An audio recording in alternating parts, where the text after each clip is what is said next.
I spent 21 years in the United States military, and I served most of my time in the Asian countries, Thailand, Vietnam, Japan, Korea, and most of those countries. I served up until 1988. Wow, that's beautiful. That's beautiful. And then after 1988, what did you do? Well, from all that I have learned over the 21 years in the military, I really wanted to put something together and give back to my country. So what I decided to do was open a fitness facility, an athletic fitness, and it was designed for entire families, but mostly to fight that obesity, childhood obesity. I find that a lot of our kids, they're not getting the fitness that they need, not getting the nutrients that they needed. So that was one of my goals, was to open a facility where they can come and work out, instructional type programs, and address those issues that our nation faces.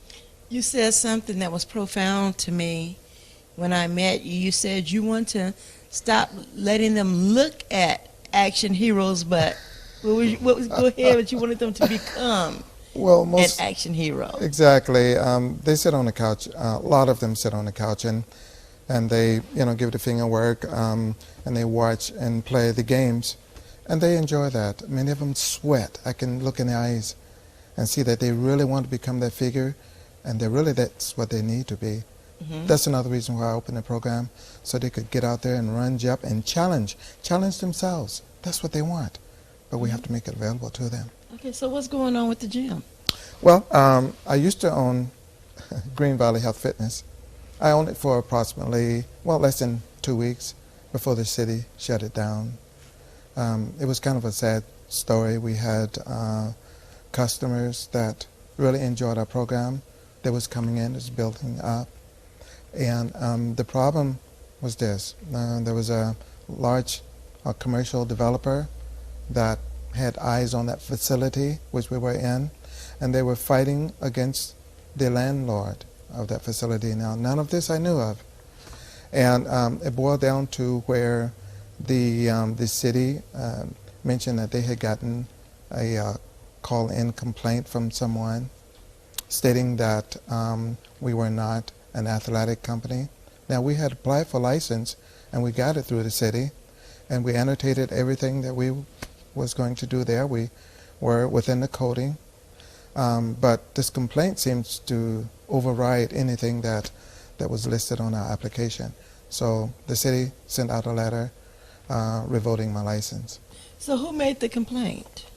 Up to the state, I'm really not sure. And when we met with the planning commission, we did have to meet the board to determine whether we were an athletic company or a child care or karate studio or a personal fitness studio.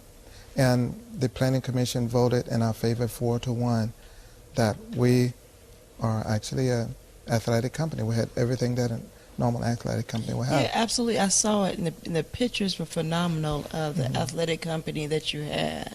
Mm-hmm. It was beautiful. So as it stands, anyone can just make an anonymous call, and you don't even have due process. That was to face the person that made the anonymous call, and they can have your license revoked. It seems to be that case. We should be able to address that.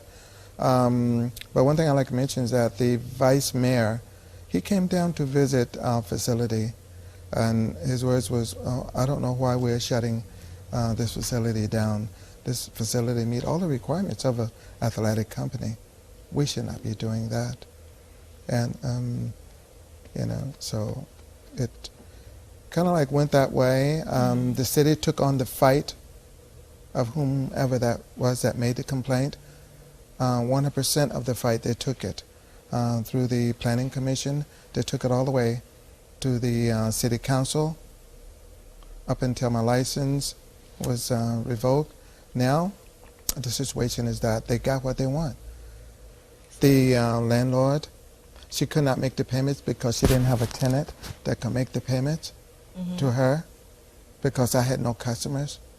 Now the developer, he moves right in, he takes the property. Okay, but let's go back a little bit to your license. Mhm. So you had the license that said you were an athletic facility. So, and then they just took it back and said, we don't want you to be licensed. What they tried to do, because they were more in favor of the developer having this piece of property, they had to figure out some way to get me out of there. So their way was to try to reclassify my business from an athletic club Wow. to a child care, karate studio, personal studio. That's just what they claim it to be, a personal studio. And the definition of that, they can't even tell me the definition between an athletic company and personal studio. Okay. So what was it like? I know you went to the commissioner's office and they were in favor of you. Then you had to go before the city. What happened there?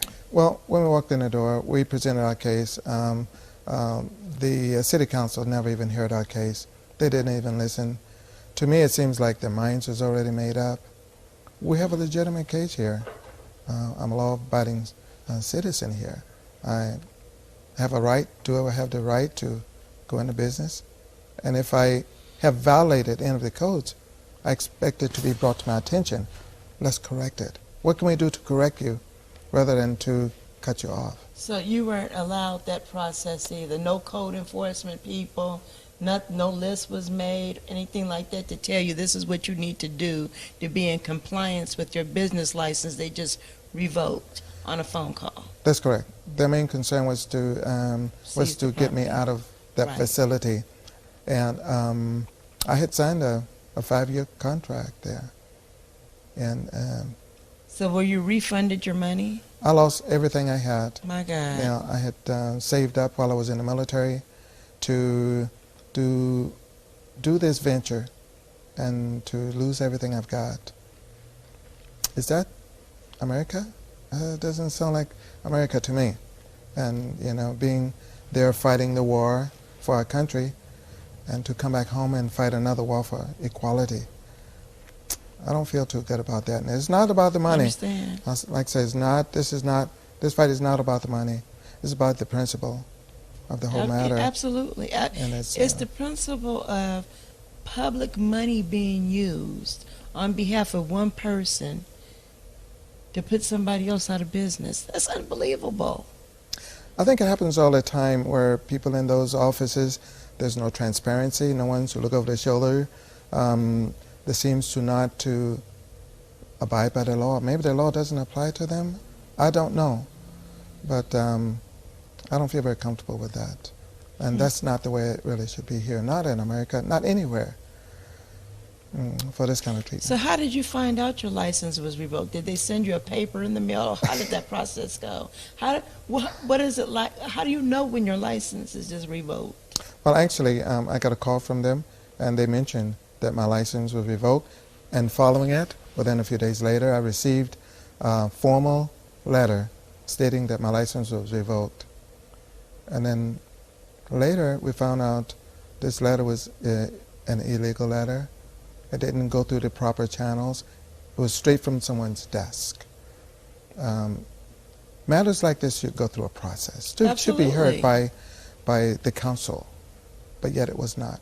It's just so much legality going on now that's just swept up under the rug. And I like to bring these issues to surface. I think it needs to be brought to surface. It needs to be. That's why we're here today. David, why don't you tell us about your experience? I know it's not the same experience, but it's a similar experience. Well, what impelled me to was Sifu after hearing his story. What? Explain the name Sifu. Okay, I'm sorry. Sifu is like Kung Fu master, so we always call him. This man's incredible in the art, and you know we met at his gym and in the martial arts and working out and training with him and watching how he's been working with the kids. I kind of grown a big, large energy toward his movement and what he's been doing.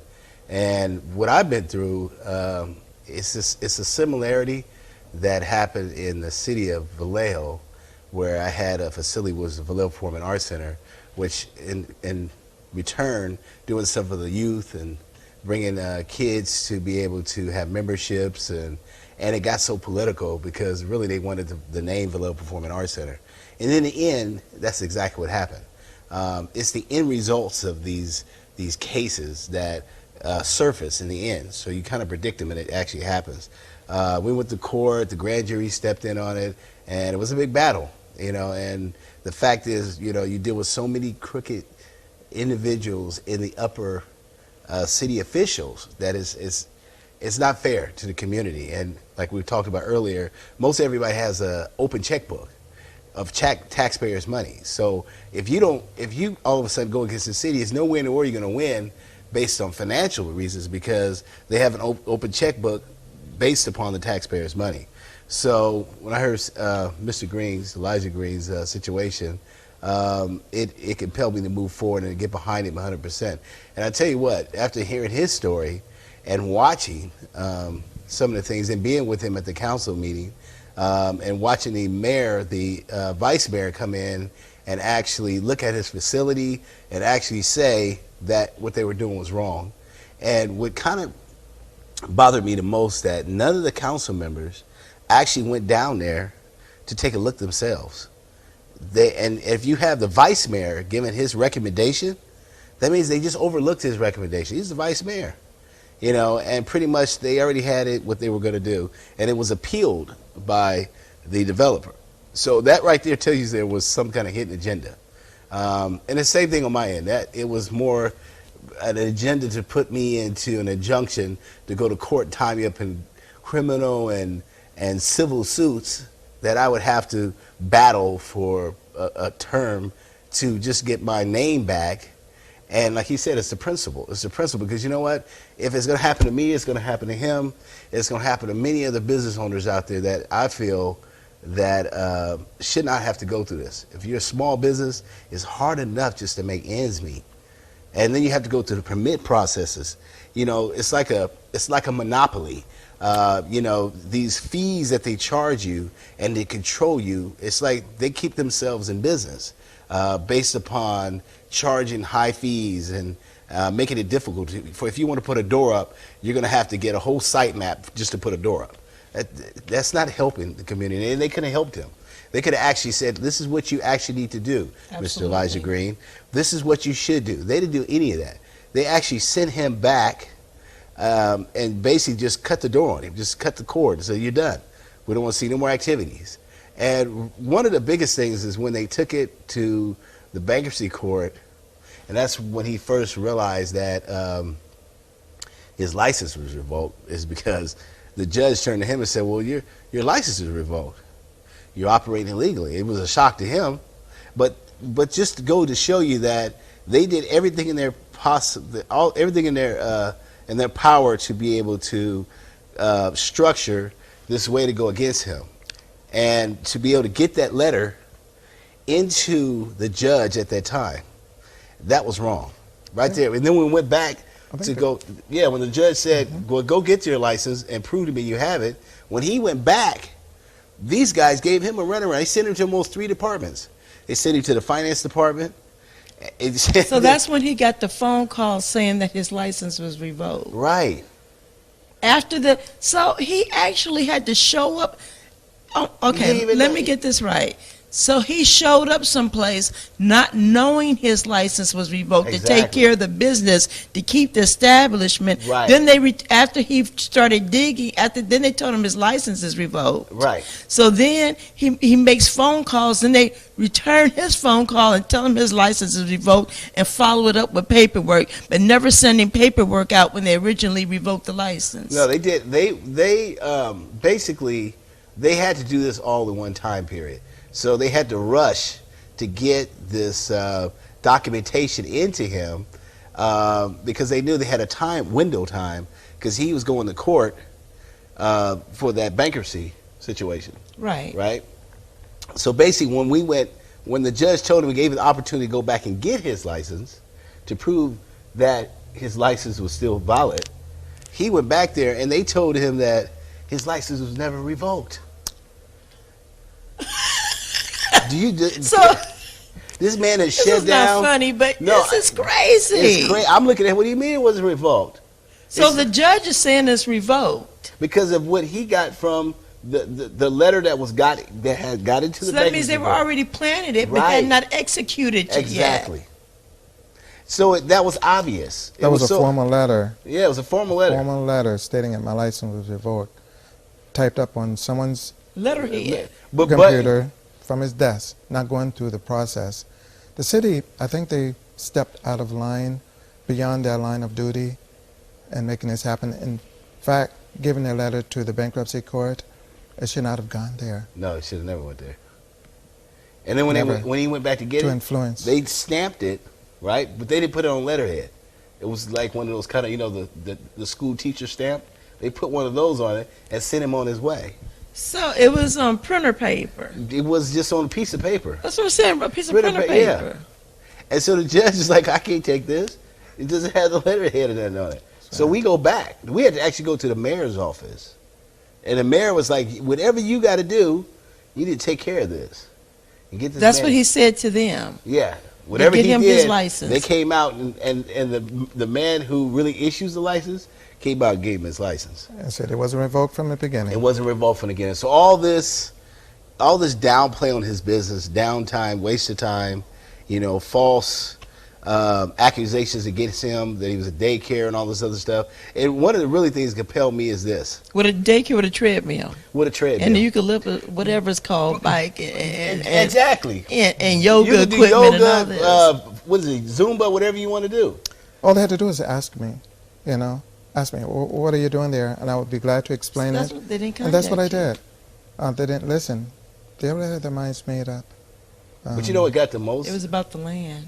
It was about the property, yes. Right. Hmm the And the biggest dollars, thing, too, is that when the funniest thing, the more I think about this, Wow. his license was taken 2 weeks from the time he opened. Now get this. So they went down there real quickly and heard me get a write-up.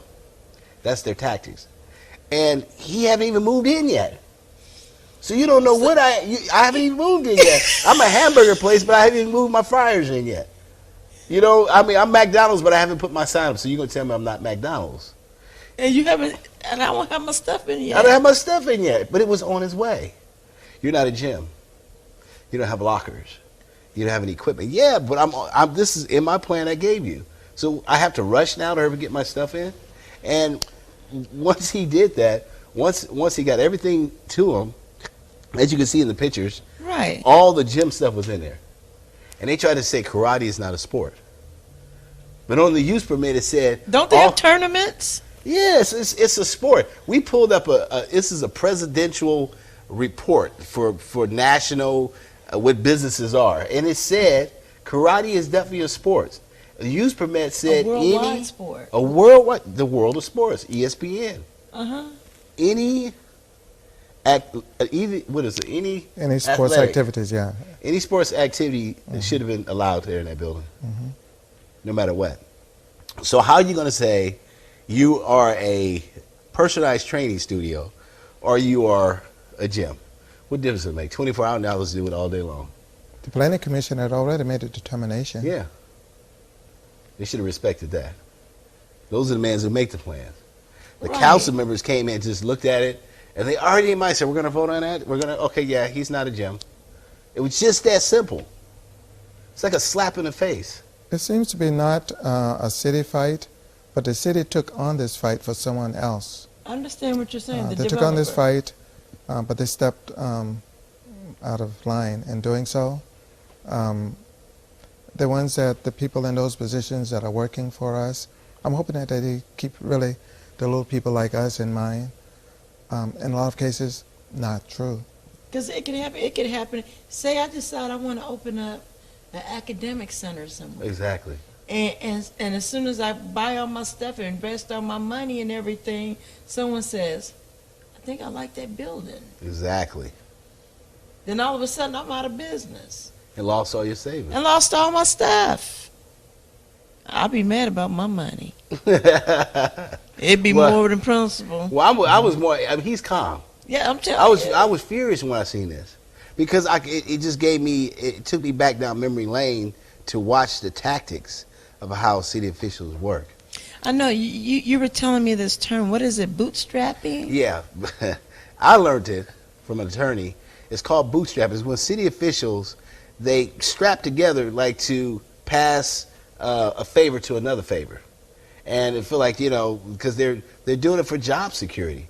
So most like the fire department, if he knows somebody, say, I need you to go down there and check this out. But this is what's happening. So they already kind of prefabricate a story in their mind. It's I got it. So when they go to this place, they already got this preset in their mind that they're going to shut you down, no matter what it's going to be.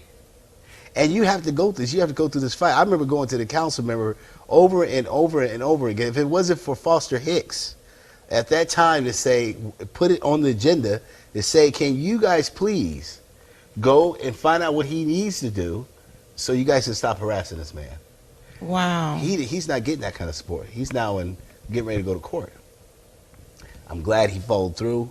It has been a journey, and the fact that he's now getting ready to go to trial in August. This can be a breaking point for a lot of people that are starting a business. I want to say some too, Lisa, is that when you say Wade versus Roe, Elijah Green versus the city, Dave Cook McCall versus the city, what that is, this is now something of document in history. Absolutely. You see, so that somebody else can use it as a reference. It's called setting the precedence. If you go back to my records now, it's not there. Explain how that works. It's called a Sunrise Sunshine Act to documents. Like when we went down to Times Herald, all those documents, you should be able to go through archives in the library and to pull up these documents. All the propaganda that they put on you is now become public record. The grand jury report, you can't even get it. That's a document you should be able to go to the archive and get the grant. Now, so they classify everything. Exactly. So that you can't see how it was done, so that if you have to go through the process, you're not able to do it. You have to start from square one. Square one. My God. And nobody else can use you as an example. Like this person versus that, and this was the outcome. It is really, and you know what? To be humiliated by the officials, it's actually like a tactic. The code enforcement officers basically act upon it, and they bring the police in. You know, you might be one single person, but they have 5 or 6 officers that come and make you like a nuisance. So now you feel like you're a criminal. Sit on the curb. You know, like, I mean, where are we at? Were we in America? Are we in like Russia? Where are we? What time and age are we at right now? They doing him like that? They did me like that? They would arrest me for no reason. I would go to court, and I wouldn't even be on the schedule. Totally just wasting my time. I wouldn't be on the agenda. I wouldn't be on the schedule. What are you doing here? They're just giving you the runaround, trying to wear you out. Where me? I bail out. That's how it was. The key was 415s, 49 counts of noise violations that I didn't even create. How do you get 49 counts of noise violations? And then they had to. This is how funny it works, and how they split the decision. Either you made the noise or you didn't make the noise. And when only one witness come in, and she said that I had a hearing problem. So how you gonna complain about noise violations when the judge had to ask you again? Well, can you state your name for the record? She said, I can't hear too well. That's the witness. That's the witness, the only witness. A noise violation. Noise violation. That's what this is all about. So and getting and stepping, having kids in a handicap. So they firing teachers, closing schools. Major. Okay. Stopping can't buy books. Activities. Letting criminals out of jail. Right. Okay. So they could prosecute you for a noise violation. That's what. And do you know the jury, the people they selected, most of them said, what are we here for? It didn't make sense. 49 counts of noise violation. No. They just wanted to stack the counts up. And today, you know what, as a promoter, it excelled me to move forward to promote more. Actually, believe it or not, it put a little more fire to me for stuff like what he's doing. To hear what he's going through, the pain he's going through. I can feel it. I've been there. It's crushing. It's crushing to have somebody come and have that much power over you to be able to crush your whole life. Your whole life. Let me ask you something, Mr. Green. Yes. In the end, because the gym is gone now, in the end, what do you want from these people?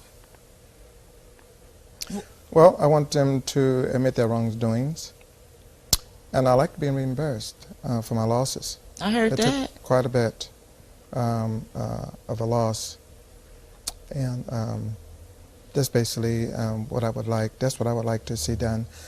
Most of all, I like for those of you out there that have gone through a situation like this, is to stand up as well. You know, it doesn't make sense that people have to go through these type of situations. We have lots of criminals. We see them every day. We deal with them every day. But we have a lot of them at the top too that perform all these criminal acts, but they get away scot-free, and that's not right. Wow. What I would like to have is equality, mostly, and to set an example for our youth, knowing that they don't have to always take a backseat to things. Wow. If you see where it's wrong, no matter where it is, at our level, at the top level, make sure that it is known.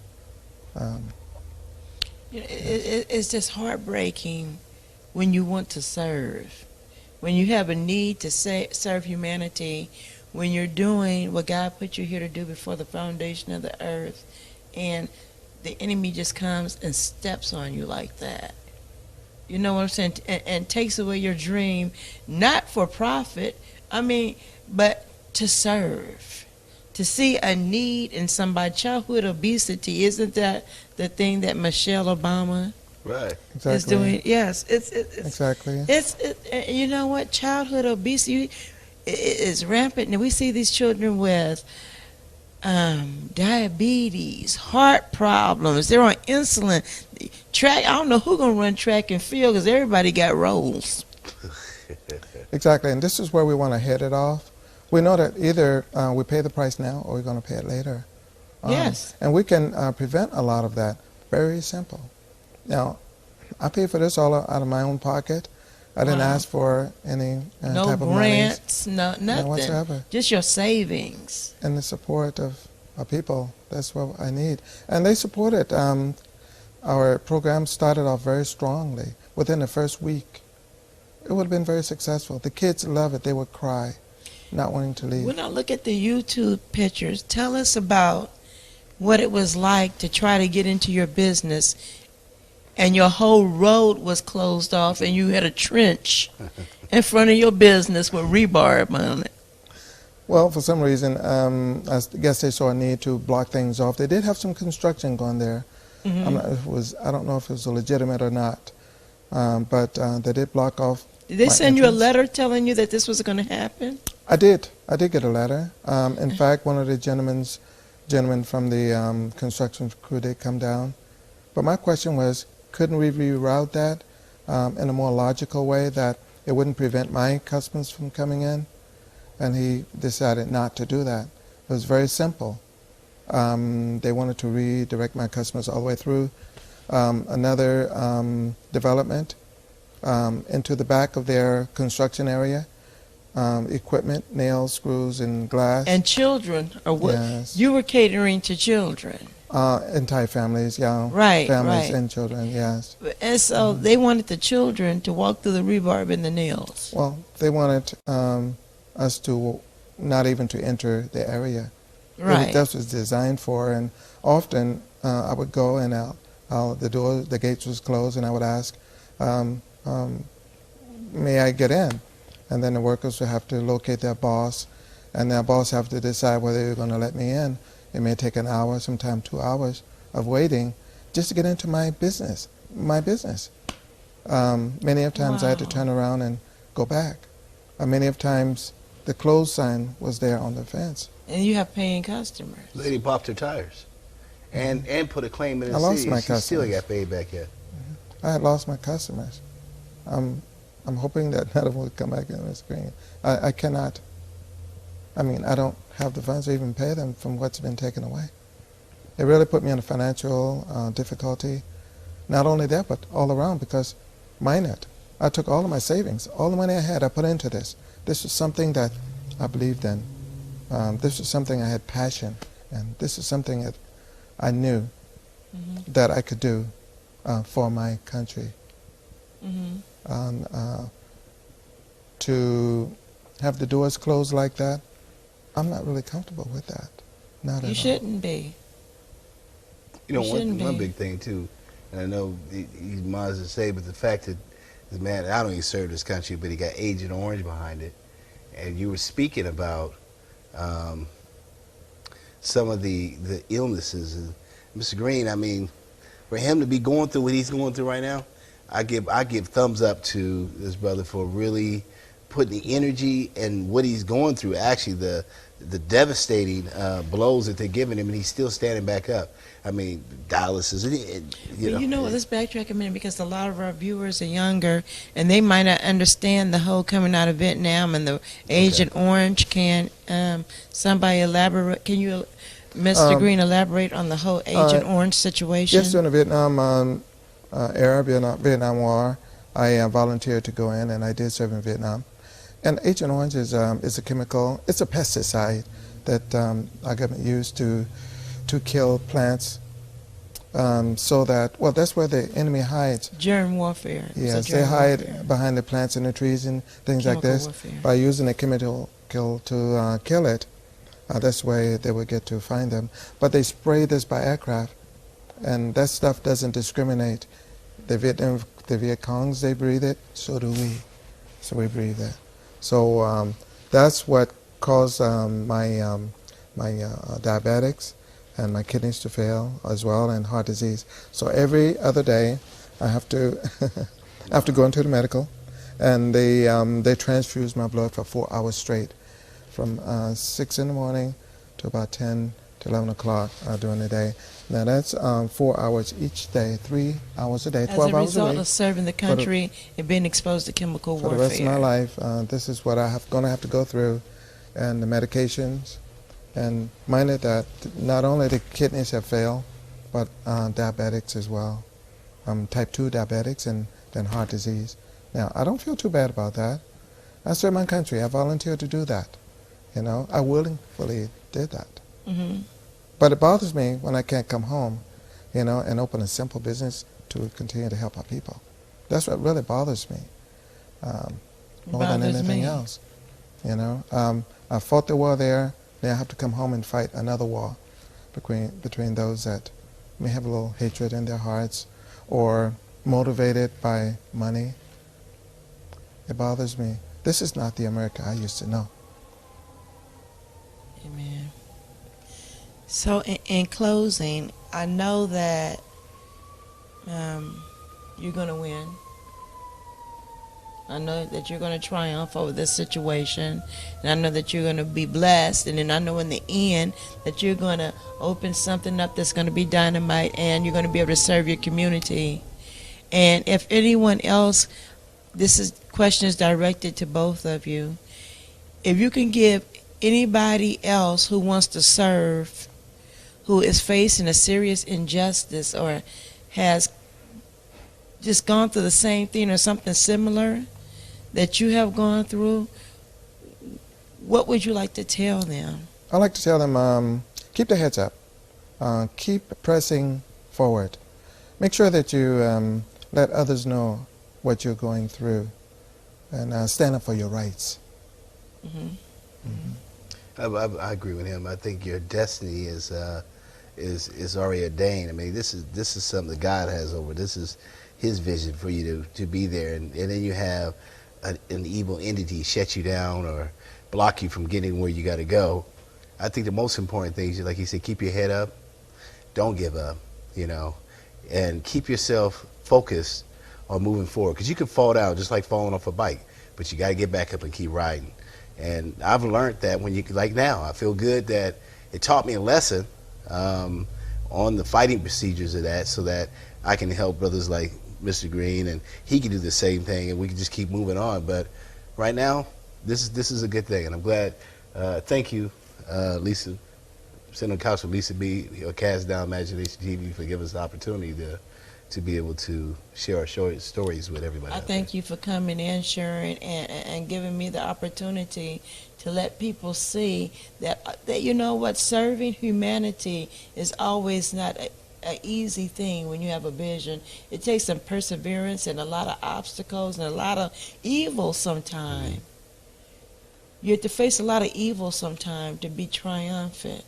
And I just want to say, job well done to both of you men for going on in spite of, you know, because you're going to pave a way for a lot of people to be able to move on and do what they need to do. And I would just want to say to all the viewers that please, if you see these men in their struggles, support.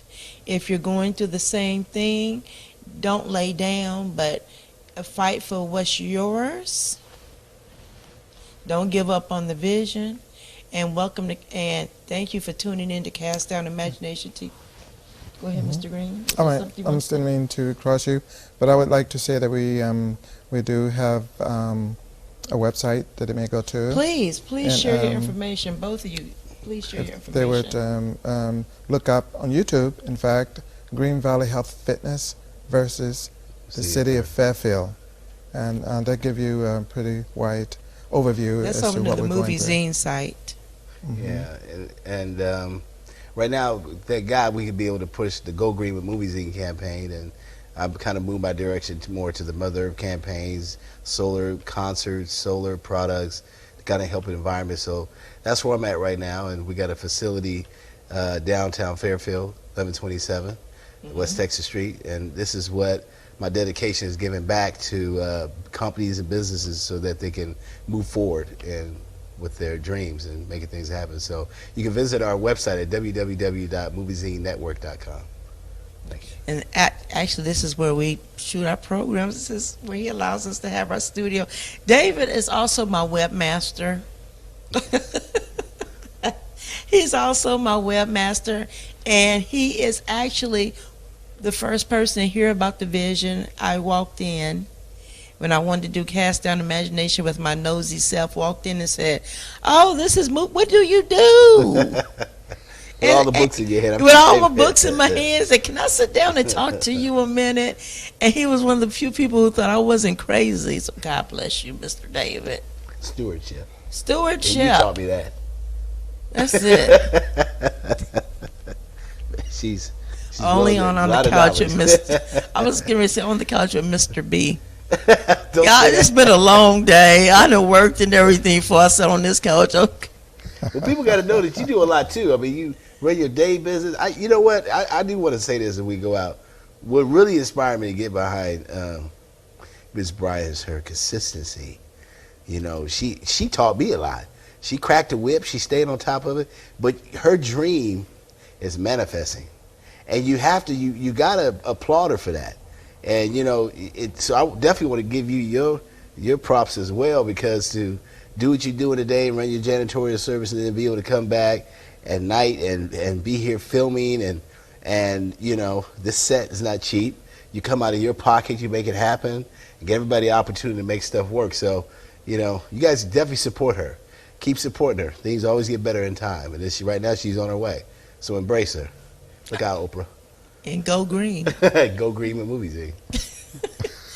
Okay, so we're going to close out the show. Thank you for tuning in to this special edition of On the Couch with Lisa B, with Mr. Elijah Green and Mr. David Cook. And be blessed, and may God bless you. Continue to serve. In Jesus' name. Okay.